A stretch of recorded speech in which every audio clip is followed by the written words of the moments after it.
pernikahan itu lebih ada di Jum'ah, karena ada satu hadis Rasulullah yang meneguhkan kepada kita, barang siapa yang di hari Jum'ah itu mengangkat tangannya meminta kepada sang penguasa Khaliqul Alam, Rabbul Alamin, Dzul Arsyil Azim, maka Allah yang menguasai semesta ini malu kalau tangan itu kembali dengan kosong. Artinya apa?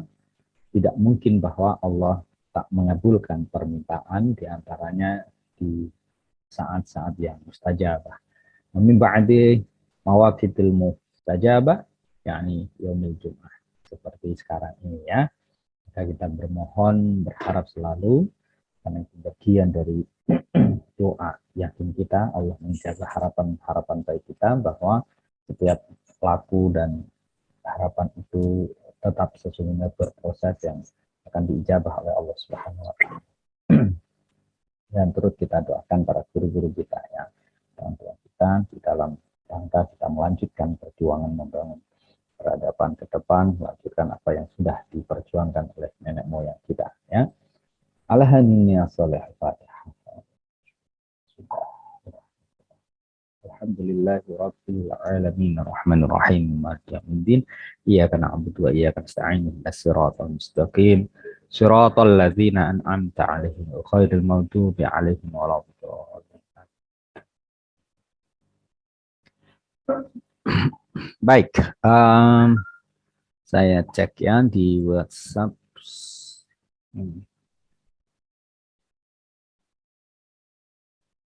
Oh, dikirimkannya ke email ya. Baik,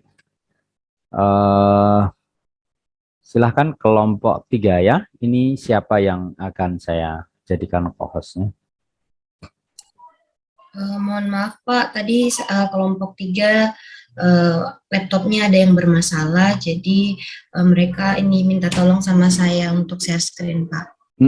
Oke. Dan ini Zoom-nya sudah beralih posisi, jadi Zoom-nya tidak bisa untuk co-host, jadi Mbak Wiwi saya jadikan host ya. Nanti begitu presentasi selesai, nanti bisa ditutup dan kembalikan hostnya ke saya, gitu ya. Baik, ini langsung saya berikan ke Mbak Wiwi. Oke, good. Ya, silahkan untuk yang kelompok 3 bisa mengusahakan dengan dibantu Mbak Wiwi untuk operating PPT-nya ya. Silahkan.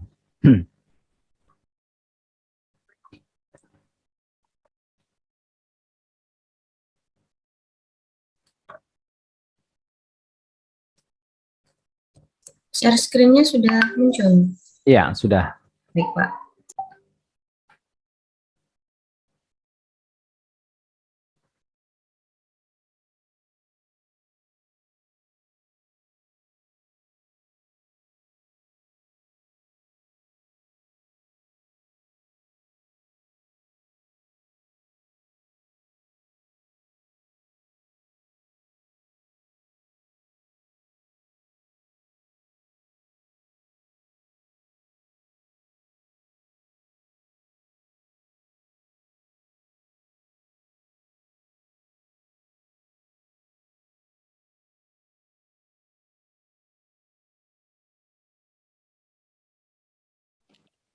Bapak, mohon maaf, boleh minta waktunya sebentar lagi nggak ya, Pak?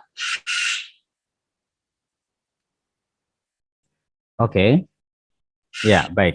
Sambil disiapin ya, saya kasih prolog begitu ya. Iya, Ya. Pak. Terima kasih. Baik, teman-teman sekalian, ketika kita membahas ya pada kerangka budaya dan peradaban, maka kita akan berbicara tentang bagaimana dunia peradaban itu memiliki sebuah pilar-pilar ya, fondasi yang dibutuhkan di dalam membangun peradaban itu. Pak Wiwi mungkin bisa di stop dulu screen-nya, enggak apa-apa. Nanti kalau sudah siap bisa kita arahkan ke sana. Nah, ketika kemudian kita mencoba untuk membangun pilar-pilar fondasi di dalam bangunan peradaban itu, faktor pendidikan itu sangat penting.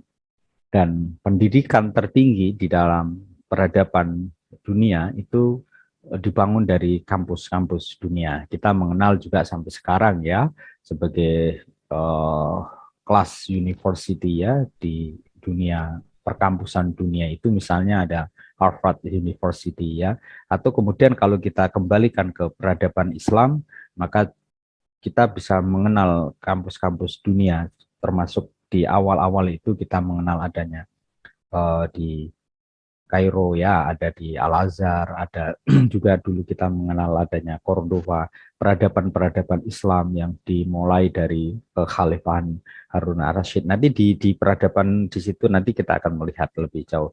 Tapi mencoba ya mengemukakan awal kita membahas tentang bagaimana relasi budaya, relasi universitas dengan peradaban itu menjadi bangunan yang sangat terkonstruk menjadi satu skema yang memang by design gitu.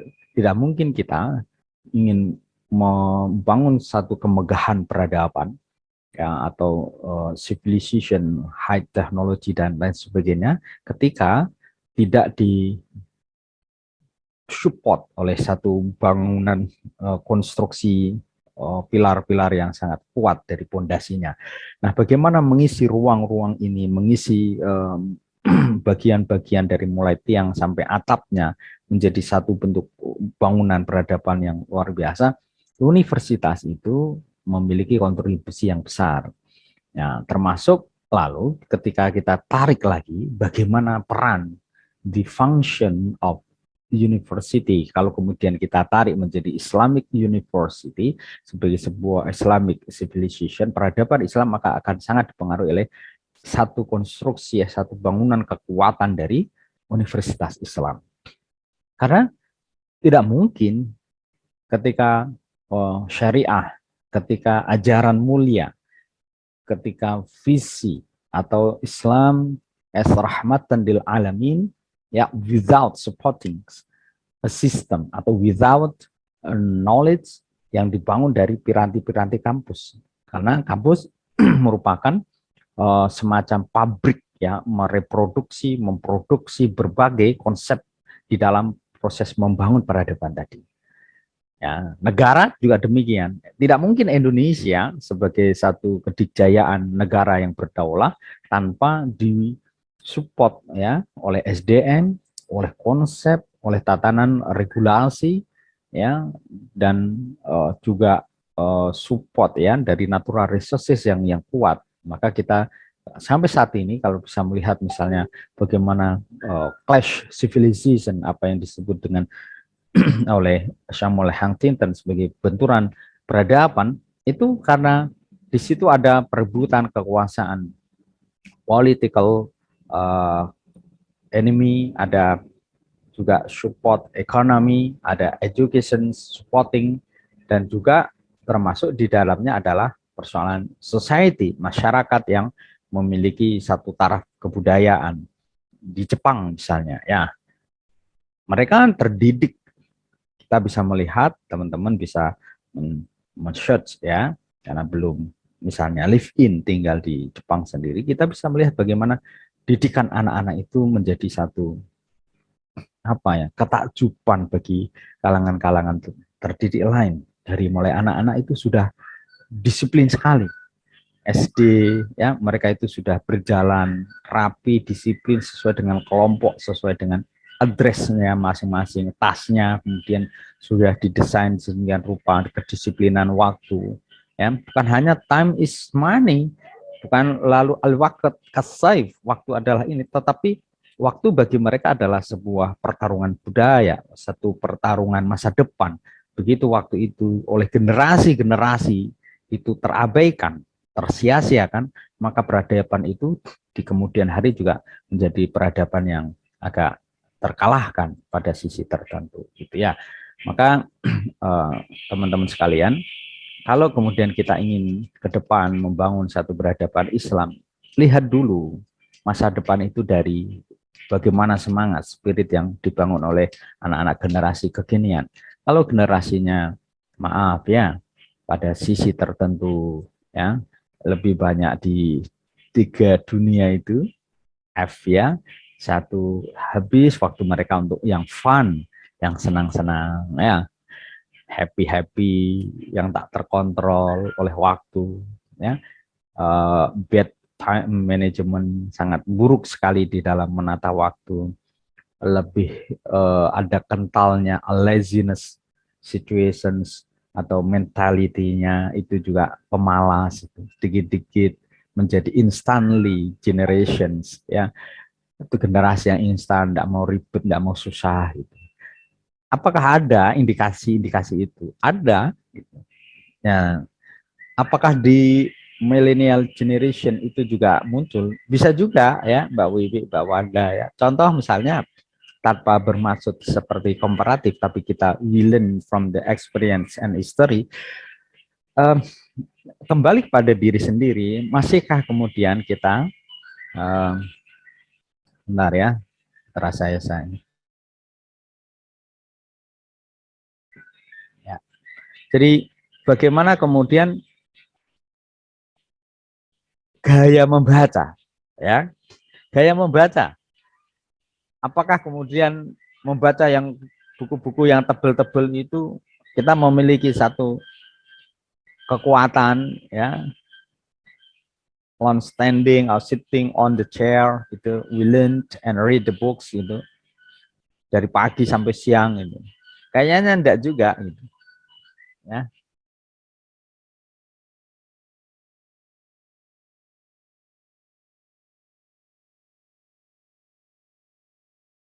Sebentar.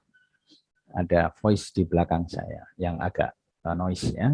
Jadi ya mau nggak mau ya, saya, teman-teman semuanya itu generasi yang menjadi tumpuan bangsa ini gitu, dari sisi waktu. Nah, lalu bagaimana kemudian dari sisi tadi fun jangan terlalu banyak lah gitu. Kalau boleh kemudian saya menasihati atau meneguhkan pada diri sendiri, tundalah gitu. Berbicara tentang akhirat, dunia sekarang ini, kalau kita membangun peradaban pasca kematian bahkan, jangan terlalu berlena di dunia ini. Kenapa? Karena dunia ini seakan lebih sementara, dan yang lebih abadi adalah di akhirat. Wa basyiril ladzina amanu wa 'amilus shalihati anna lahum jannatin tajri min tahtiha al-anhar. Ulama ruziku minha min samarati rizqan qalu hadzal ladzi ruziqna min qablu wa bihi mutasyabiha. Itu kalau misalnya kita lihat ya dari kebenaran kalam ilahi, bahwa kabarkan kabar gembira pada ahli surga khalidina fiha, yang abadi di dalam. Ulama ruziku minha, masa mereka lalu dikasih kelezatan, kenikmatan dari jerih payah di dunia ini, maka ulama ruziku minha qalu hadzal ladzi ruziqna min qablu wa bihi mutasyabiha. Dulu kami itu merasakan apa yang kemudian kami jerih payahkan di dunia. Mungkin pernah kita merasakan di dunia. Siapapun berbuat baik lah maka sahabat, wa'alaihi maktasabat. Mbak Wanda ya, berbuat baik tanpa harus nunggu mati kok bisa merasakan di dunia ini. Mbak Wiwi ya, berjuang dengan karya tulisnya bisa dinikmati di dunia ini. Ya, Mbak Sania, Mbak Tuti, coba kalau ini remaja atau masa-masa sekarang ini berjuang keras bagaimana mempelajari teori-teori psikologi ya, lalu dipadukan, dikolaborasikan dengan multidisiplin keilmuan di dalam Islam, menjadi keren. Lalu Anda, teman-teman, ini menjadi seorang psikolog yang memiliki value Islam, sehingga menjadi distinctive, menjadi distinguish people or persons with others gitu. Anda psikolog banyak dari Undip, dari UGM, Unibra dan lain sebagainya, tapi psikolog yang memiliki kekuatan batin karena diasah secara irfani dari nilai-nilai bahkan ritual di dalam agama. Sholat dan lain sebagainya dalam kajian agama itu disebut dengan ritual yang memperkuat spiritual gitu ya. Sehingga ketika teman-teman semua kita membangun tadi itu ada fun, ada food. Jangan terlalu banyak makan juga. Ya, sedikit kulineran yuk. Ini kan semester besok ya mulai ya. Semester besok ini mulai tuh. Yo Mbak Widya, ya ini ada resto baru dekat Marina. Itu ya dikit-dikit sana. Wow, ini ada di kampung Cina, ini ada makanan. Wah, memang Indonesia ini gudangnya kuliner ya, yang jadi dari fans ya, termasuk misalnya Mbak Zahra ya, Ya, kita mengenal dengan adanya ini fashion termasuk nanti kita bahas ya tentang busana misalnya Mbak Zahra, Zahra Collection. Nah, misalnya ya, jadi ya silakan gitu. Satu motif, modifikasi, inovasi di dalam beragam fashion itu boleh. Ketika kemudian tadi konstruksi dari pondasi Islamnya itu sangat kuat dengan satu orientasi kemakmuran dan kesejahteraan bersama. Saya kira itu menjadi satu prolog awal ya, sehingga kalau konsep tentang tadi peradaban ini tidak cukup terasah dan disiapkan oleh kampus Islam, maka peradaban itu juga menjadi utopia semata, menjadi satu dream, mimpi-mimpi lamunan, bukan satu ya bangunan yang ingin dikonstruk bersama satu generasi itu mesti lalu terlibat di sana. Baik ya, karena kelompok 3 sudah siap, nanti kita akan simak bersama dan coba teman-teman di dalam ruang karena ini materi peradaban ketika membahas itu tidak larut hanya di pemahaman secara tekstual, tapi coba ketika mendengarkan, menyimak ya itu direfleksikan, dipantulkan dengan fakta. Kenyataannya kayak apa, lalu harapannya lalu apa. Jadi itu menjadi satu pertautan, pergumulan yang indah sehingga refleksi itu juga memunculkan satu harapan-harapan ke depan. Di presentasi ini tidak sebatas lalu kuliah selesai, tetapi menjadi modal teman-teman semuanya kita memiliki capital, merefleksikan dan memiliki agenda-agenda bersama. Begitu ya, silakan Mbak Wiwi untuk PPT-nya bisa di-share kembali. Silakan ya.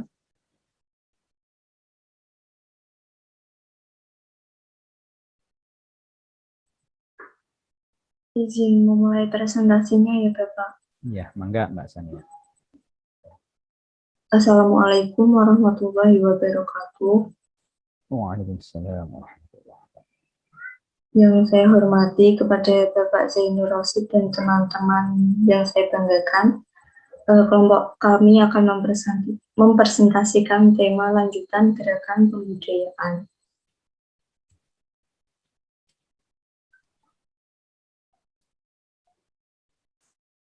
Anggota kami yang pertama ada Fatimah Ulia, Ulia Latifah, Sherly Hoirun, Tarisa Prabawati, Tania Nalakani, Rosa Dwi Damayanti, Uftia Hilva, Widya Etika, Violeta Diania, dan Zahra Sela.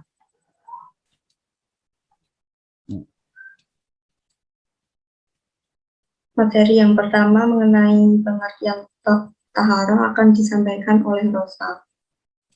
Silakan. Baik, terima kasih. Yang pertama, saya akan menjelaskan tentang pengertian toharoh. Toharoh secara bahasa Suaranya itu masih agak ditinggikan, suara voice.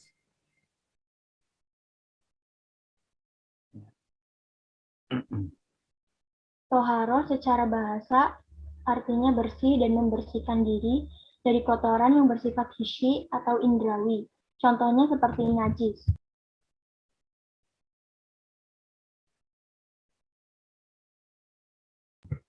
Dan kotoran yang bersifat maknawi, contohnya seperti cacat fisik maupun non-fisik yang bisa disebut juga sebagai aib. Sedangkan menurut syarak taharah adalah sesuatu yang hukumnya wajib untuk melaksanakan sholat seperti wudhu, mandi, tayamum, dan menghilangkan najis lainnya. Wudhu digunakan sebagai untuk menghilangkan hadas kecil.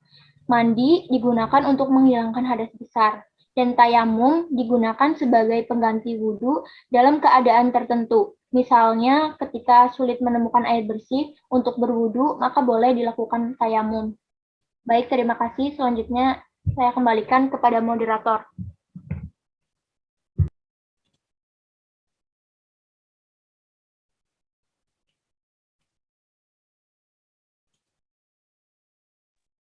Untuk materi selanjutnya akan disampaikan oleh Widi. Materi yang selanjutnya yaitu ada jenis-jenis toharoh. Jenis toharoh sendiri dibagi menjadi dua, yaitu toharoh lahiriah atau indrawi, yang yaitu mensucikan yang dilakukan dengan menghilangkan hadas dan najis. Toharoh lahiriah ini ada dua macam, yaitu toharoh hukumiyah yang bersuci dari hadas. Hadas adalah sebuah keadaan atau sifat yang menempel pada badan seseorang di mana itu terhalang dari ibadah sholat dan ibadah lainnya yang mensyaratkan suci dari hadas. Hadas sendiri ada dua macam, yaitu hadas besar seperti berhubungan seksual, nifas, haid, dan sebagainya. Dan hadas kecil seperti buang air kecil, air besar, kentut, air mani, dan sebagainya. Dan toharoh hakikiyah atau bersuci dari najis. Najis adalah benda yang kotor dan menjijikan menurut syariat dapat menghalangi seseorang dari sahnya sholat. Adapun benda najis tergolong menjadi tiga, yaitu najis mughaladoh, mutawasito, dan mughawafah. Yang kedua yaitu najis batiniah atau maknawi, yaitu mensucikan hati dari segala dosa dan maksiat, baik itu syirik, dengki, sombong, ujub, ria, dendam, dan segala sesuatu yang bisa mengotori. Cara membersihkannya adalah dengan cara taubatan nasuha. Allah berfirman bahwa sesungguhnya orang-orang yang musyrik itu najis. Diambil dari surat At-Taubah ayat 28. Selanjutnya akan bentuk-bentuk tohara yang akan dijelaskan oleh Sania. Saya kembalikan ke moderator. Baik, untuk selanjutnya yaitu bentuk toharoh. Bentuk toharoh dibagi menjadi dua, yaitu toharoh yang dilakukan dengan air, seperti wudhu dan mandi besar. Kemudian yang kedua ada toharoh yang dilakukan dengan debu, yaitu tayamum sebagai pengganti air ketika tidak ada air ataupun adanya suatu kondisi yang tidak memungkinkan untuk menggunakan air.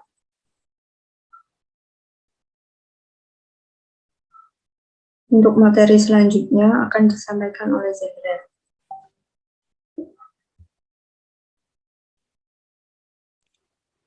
Baik, terima kasih. Untuk selanjutnya ada hikmah toharoh. Yang pertama ada manfaat jasmani.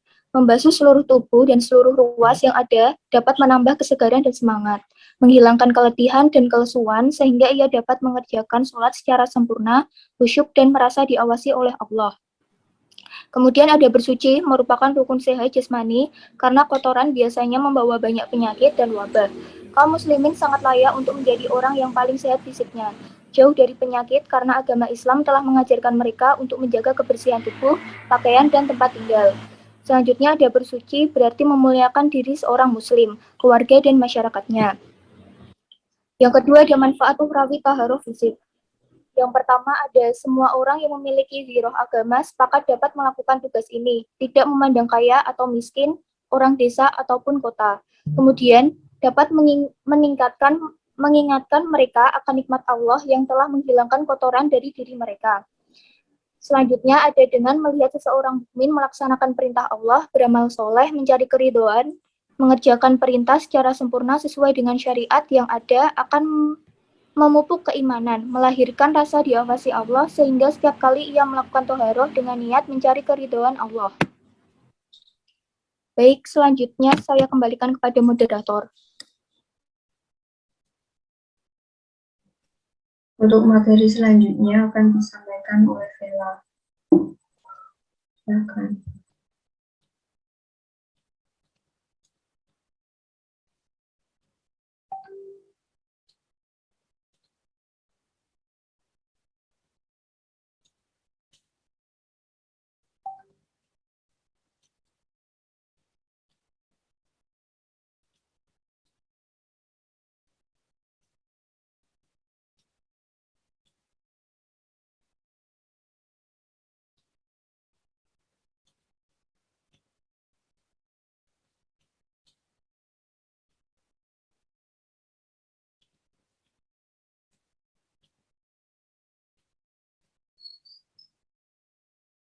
Ya, halo.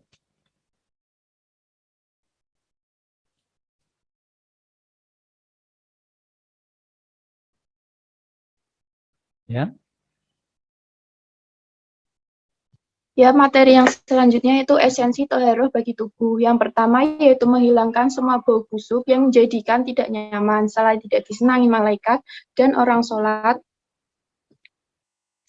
dan orang sholat bersama dalam jemaah dan menyebabkan mereka benci kepada orang yang berbau busuk. Contohnya pada disyariatkan mandi pada hari raya dan mandi hari Jumat. Yang kedua yaitu supaya tubuh segar dan jiwa bersemangat.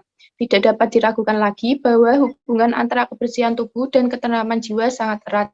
Contohnya apabila tubuh dibersihkan setelah mubasyirah berhubungan intim, maka kembali ruh kepada kesegaran dan hilanglah kemalasan dari tubuh.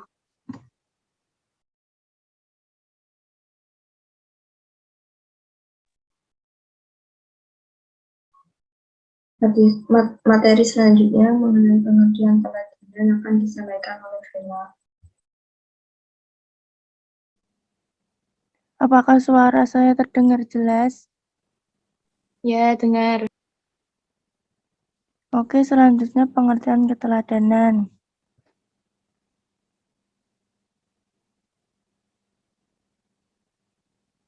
Next.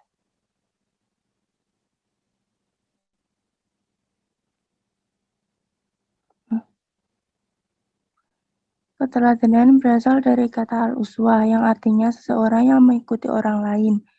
Terlepas yang diikuti itu baik atau buruk, merusak atau menyesatkan. Menurut bahasa, keteladanan berasal dari kata dasar teladan yang artinya sesuatu, baik perbuatan, barang, dan sebagainya yang patut ditiru atau dicontoh. Dengan keteladanan ini lahirlah gejala positif, yakni penyamaan dengan orang yang ditiru. Karena itulah keteladanan merupakan alat pendidikan yang utama dan terpenting, sebab proses transfernya terikat erat dalam pergaulan antara orang tua dan anak, serta pergaulan tersebut berlangsung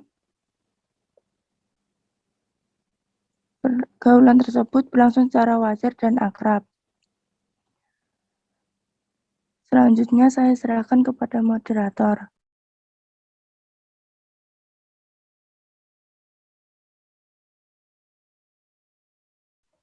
Baik, untuk materi selanjutnya mengenai pengertian akhlak mulia akan disampaikan oleh Tarif.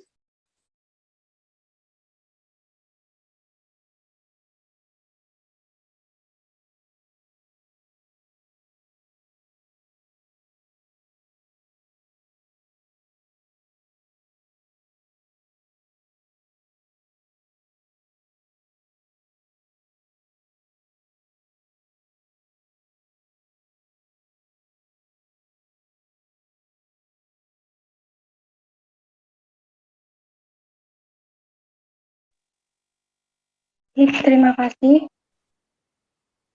Next, Sorry, mengenai gerakan keteladanan di Unisula.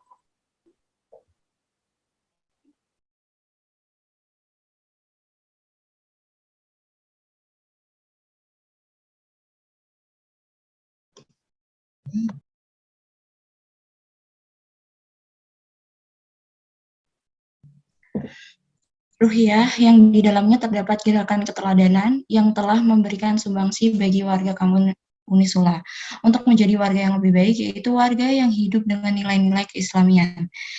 Islamisasi yang dicetuskan oleh al-atas memusatkan perhatian utama pada persoalan individu, karena islamisasi itu sebagai pembebasan diri individu dari belenggu tahayul dan kekangan sekularisme. Maka model terbaik bagi islamisasi individu tidak lain adalah pribadi Rasulullah SAW itu sendiri. Next. Membudayakan perilaku Islami di Unisula perlu dilakukan dengan gerakan keteladanan, yaitu mereka yang ada di depan, pemimpin universitas, fakultas, dosen, dan karyawan, memberikan uswah atau contoh bagaimana berbudaya Islami yang seharusnya. Memberikan uswah memang bukan suatu hal yang mudah, karena setiap individu mempunyai persepsi sendiri-sendiri dan selalu mencari celah kekurangan-kekurangan orang yang dijadikan sebagai uswah. Menjadi teladan harus diawali dengan memimpin dari diri sendiri agar dapat dicontoh oleh mahasiswa.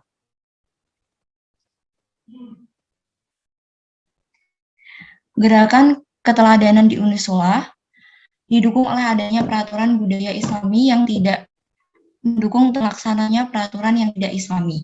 Unisula menjadikan Rasulullah sebagai model terbaik bagi islamisasi individu. Bagi Unisula, keteladanan harus dimulai dari diri sendiri, karena setiap individu adalah pemimpin. Sebelum menjadi teladan, maka alangkah lebih baik jika seorang individu mempunyai akidah tauhid yang kuat agar dapat memimpin dengan benar sesuai syariat agama. Terima kasih, saya kembalikan ke moderator.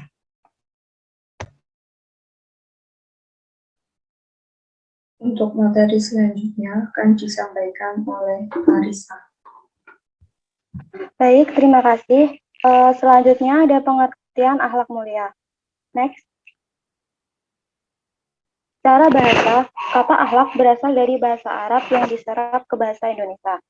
Kata akhlak dalam bahasa Arab merupakan jamak dari kata khulukun yang memiliki arti yang pertama, tabiat, yaitu sifat yang telah terbentuk dalam diri manusia tanpa dikehendaki atau tanpa kemauan atau tanpa diupayakan. Yang kedua, itu ada adat, yaitu sifat dalam diri manusia yang diupayakan atau berusaha melalui latihan, yakni berdasarkan keinginan. Yang ketiga, ada watak, yaitu jangkauannya meliputi hal yang menjadi tabiat dan hal yang diupayakan sehingga menjadi adat kebiasaan. Kata akhlak berarti kesopanan dan agama atau budi pekerti. Ada juga kata akhlakul karimah yang menurut ajaran Islam memiliki arti perbuatan yang mulia dan diwujudkan dalam bentuk sikap, perkataan, dan perbuatan baik sesuai dengan ajaran Islam. Terima kasih, saya kembalikan kepada moderator.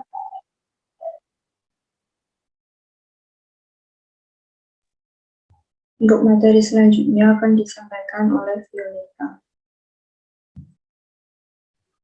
Baik, terima kasih. Untuk selanjutnya ada ciri-ciri akhlak mulia. Next. Ciri-ciri akhlak mulia yang pertama yaitu kebaikan yang absolut.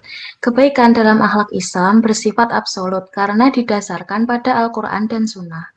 Islamlah yang dapat menjamin kebaikan yang mutlak, karena dalam Islam telah diciptakan akhlak luhur yang menjamin kebaikan yang murni. Yang kedua, kemantapan. Akhlak dalam Islam menjamin kebaikan yang mutlak. Kebaikan ini bersifat tetap dan mantap, karena penciptanya Allah yang maha bijaksana. Yang ketiga, kebaikan yang dipatuhi. Akhlak mulia yang bersumber dari Islam wajib ditaati oleh seluruh umat manusia, karena akhlak mulia memiliki daya kekuatan yang tinggi untuk menguasai lahir dan batin manusia pada keadaan suka maupun duka. Lalu yang terakhir, kewajiban yang menyeluruh. Disebut menyeluruh karena kebaikan yang ada di dalamnya bisa digunakan oleh seluruh umat manusia di mana saja dan kapan saja. Terima kasih, saya kembalikan ke moderator. Untuk materi selanjutnya akan disampaikan oleh Fatimah.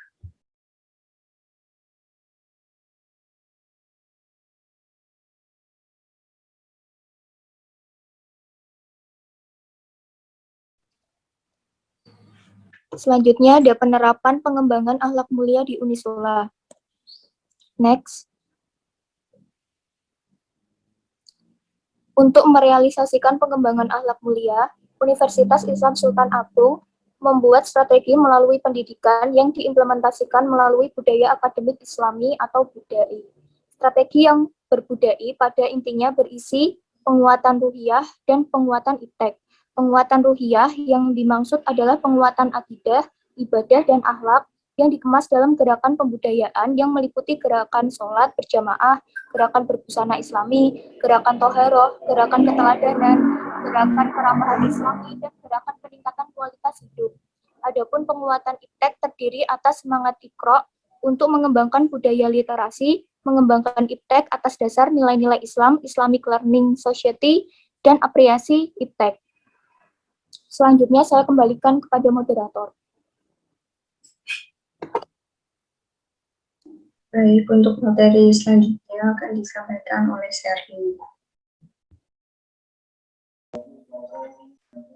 Baik, untuk selanjutnya yaitu manfaat memiliki akhlak mulia. Akhlak mulia memiliki manfaat untuk kehidupan sehari-hari. Yang pertama yaitu dicintai oleh Rasulullah Shallallahu Alaihi Wasallam. Dalam sebuah hadis diriwayatkan oleh Tirmizi, disebutkan bahwa seorang muslim yang memiliki sifat terpuji akan dekat dengan Rasulullah Shallallahu alaihi wasallam. Sebagaimana dalam hadis Rasulullah bersabda, orang yang paling saya cintai dan paling dekat dengan tempat saya kelak di hari kiamat adalah mereka yang memiliki akhlak mulia.